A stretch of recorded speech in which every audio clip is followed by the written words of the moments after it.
बंधुओं, आज रविवार के दिन मैं आपके लिए लाई हूँ भगवान सूर्य की कथा। बंधुओं, रविवार को भगवान सूर्य की कथा को सुनने मात्र से आपको चारों दिशाओं से सुख, समृद्धि, ऐश्वर्य और मान की प्राप्ति होगी। बंधुओं, यदि आप कथा को पूर्ण विश्वास, सच्ची निष्ठा के साथ एकाग्र मन होकर पूरा सुनते हैं तो आपको कभी भी जीवन में धन की कमी। सूर्य का आधार ध्रुव है और ध्रुव का शिशुमार, शिशुमार के आशय स्वयं श्री नारायण है। उस शिशुमार के हृदय में श्री नारायण स्थित है, जो समस्त प्राणियों के पालन करता और आदिभूत सनातन पुरुष हैं। श्री पार्षद जी बोले, आरोह और अवरोह के द्वारा सूर्य की एक वर्ष में जितनी गति है, उस संपूर्ण मार्ग की दोनों काष्ठाओं का अंतर 180 मंडल है। सूर्य का रथ भिन्न भिन्न आदित्य, ऋषि, गंधर्व, अप्सरा, यक्ष, सर्प और राक्षस गणों से अधिष्ठित होता है। हे मैत्रेय, मधुमास चैत्र में सूर्य के रथ में सर्वदा धाता नामक आदित्य, कर्तुस्थला अप्सरा, पुलसत्य ऋषि, वासुकी सर्प, रथ भृत यक्ष, हेती राक्षस और तुम्बरु गंधर्व ये 7 मास अधिकारी रहते हैं तथा अर्यमान नामक आदित्य, पुलह ऋषि, रथोजा यक्ष, पुंजिक स्थला अप्सरा, प्रहेती राक्षस, कच्छवीर सर्प और नारद नामक गंधर्व ये वैशाख मास में सूर्य के रथ पर निवास करते हैं। हे मैत्रेय, अब ज्येष्ठ मास में निवास करने वाले नाम सुनो। उस समय मित्र नामक आदित्य, अत्रि ऋषि, तक्षक सर्प, पौरुषेय राक्षस, मेनका अप्सरा, हाहा गंधर्व और रथ स्वन नामक यक्ष ये उस रथ में वास करते हैं तथा आषाढ़ मास में वरुण नामक आदित्य, वशिष्ठ ऋषि, नाग सर्प, सहजन्य अप्सरा, हुहु गंधर्व, रक्ष राक्षस और रथ चित्र नामक यक्ष उसमें रहते हैं। श्रावण मास में इंद्र नामक आदित्य, विश्वा वसु गंधर्व, स्तोत्र यक्ष, एलापुत्र सर्प, अंगिरा ऋषि, प्रमलोचा अप्सरा और सर्पी नामक राक्षस सूर्य के रथ में बसते हैं तथा भाद्रपद में विवस्वान नामक आदित्य, उग्रसेन गंधर्व, भृगु ऋषि, आपूरन यक्ष, अनुलोचा अप्सरा, नागसर्प, सहजन्य अप्सरा, हुहु गंधर्व,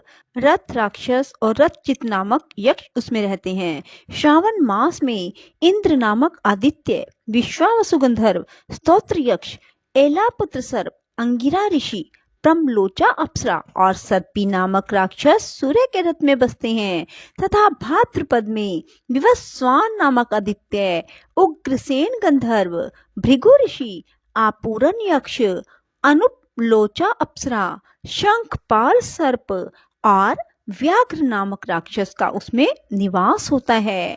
आश्विन मास में पूषा नामक आदित्य, वसुरुचि गंधर्व, वात राक्षस, गौतम ऋषि, धनंजय सर्प, सुषेण गंधर्व और घृताची नाम की अप्सरा का उसमें वास होता है। कार्तिक मास में उसमें विश्वावसु नामक गंधर्व, भारद्वाज ऋषि, पर्जन्य आदित्य, ऐरावत सर्प, विश्वाची अप्सरा, सेनजित यक्ष और आप नामक राक्षस रहते हैं।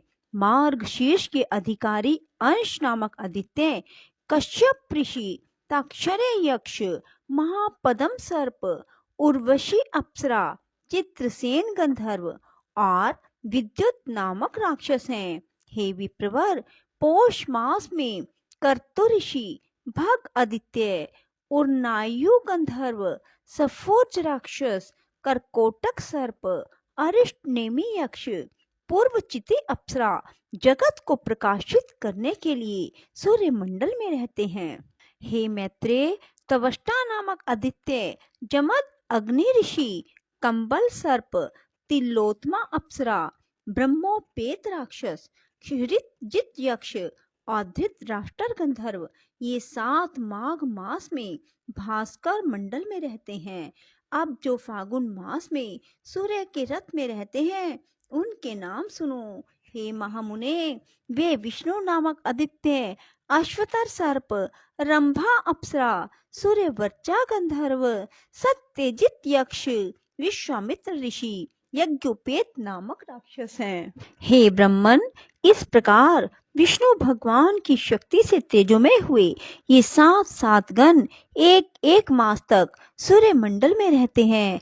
मुनिगण सूर्य की स्तुति करते हैं, गंधर्व सम्मुख रहकर उनका यशोगान करते हैं, अप्सराएं नृत्य करती हैं, राक्षस रथ के पीछे चलते हैं, सर्प वहन के अनुकूल रथ को सुसज्जित करते हैं, और यक्षगण रथ की बागडोर संभालते हैं, तथा नित्य सेवक बाल खिल्ले आदि इसे सब ओर से घेरे रहते हैं। हे मुनि सत्तम, सूर्य मंडल के 7 गण ही अपने अपने समय पर उपस्थित होकर शीत, ग्रीष्म और वर्षा आदि के कारण होते हैं। श्री मैत्रेय जी बोले, भगवान, आपने जो कहा कि सूर्य मंडल में स्थित 7 गण शीत, ग्रीष्म आदि के कारण होते हैं, सो मैंने सुना।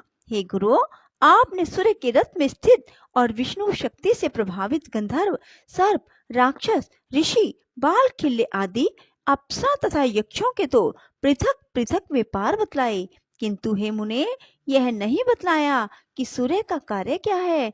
यदि 7 गण ही शीत, ग्रीष्म और वर्षा के करने वाले हैं, तो फिर सूर्य का क्या प्रयोजन।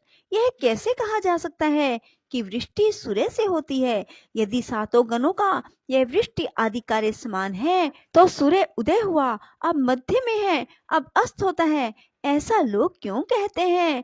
हे मैत्रेय, जो कुछ तुमने पूछा है उसका उत्तर सुनो। सूर्य 7 गणों में से ही एक है, तथापि उनमें प्रधान होने से उनकी विशेषता है। भगवान विष्णु की जो सर्वशक्तिमयी ऋक, यजु, साम नाम की पराशक्ति है, वह वेद त्रयी ही सूर्य को ताप प्रदान करती है और संसार के समस्त पापों को नष्ट कर देती है।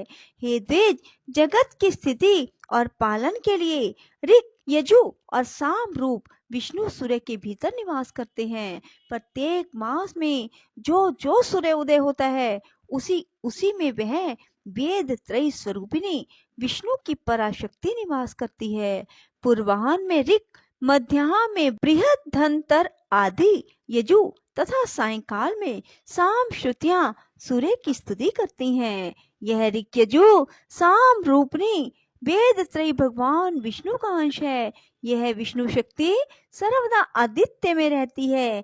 यह त्रयीमयी वैष्णवी शक्ति केवल सूर्य की अधिष्ठात्री है। बलिक ब्रह्मा, विष्णु, महादेव भी त्रयीमय हैं। सर्ग के आदि में ब्रह्मा श्रृंगमय है, उनकी स्थिति के समय विष्णु यजुर्मय, अंत काल में रुद्र साममय है। इसलिए सामगान की ध्वनि अपवित्र मानी गई है। इस प्रकार वह त्रयीमयी सात्विकी वैष्णवी शक्ति अपने 7 गणों में आदित्य आदि में स्थित है।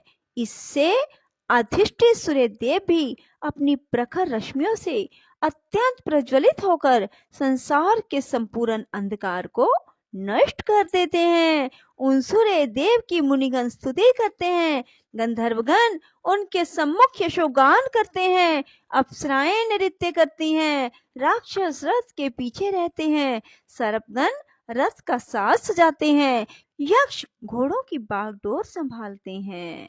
हे द्विज, दिन और रात्रि के कारण स्वरूप भगवान सूर्य पितृगण, देवगण, मनुष्य आदि को सदा तृप्त करके घूमते रहते हैं।